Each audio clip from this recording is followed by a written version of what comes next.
اعوذ باللہ من الشیطان الرجیم بسم اللہ الرحمن الرحیم۔ ناظرین گرامی، ایک آدمی جنگل میں سفر کر رہا تھا۔ ایک دن شیطان بھی اس کے ساتھ ہو گیا اور سفر کرنے لگا۔ وہ آدمی سفر کرتا رہا اور نمازیں چھوڑتا رہا، یہاں تک کہ اس نے فجر، ظہر، عصر، مغرب اور عشاء میں سے ایک بھی نماز ادا نہ کی۔ تو ناظرین، جب سونے کا وقت ہوا تو سونے کی تیاری کرنے لگا تو شیطان اس کے پاس سے بھاگنے لگا۔ اس مسافر نے بھاگتے ہوئے شخص سے پوچھا کہ بھائی، خیریت تو ہے؟ دن بھر تم نے میرے ساتھ سفر کیا اور اس وقت جب تمہیں آرام کرنا چاہیے تم مجھے چھوڑ کر کیوں بھاگ رہے ہو؟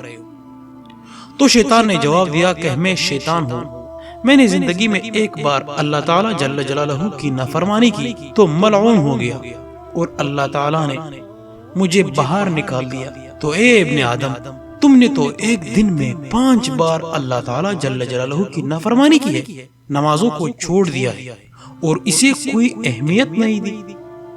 مجھے ڈر لگ رہا ہے کہ تیری نافرمانیوں کے سبب سے تجھ پر کہیں اللہ تعالیٰ کا عذاب نہ آ جائے اور تیرے ساتھ رہنے کے سبب کہیں میں بھی عذاب میں مبتلا نہ ہو جاؤں، اسی لیے میں تمہارے پاس سے بھاگ رہا ہوں۔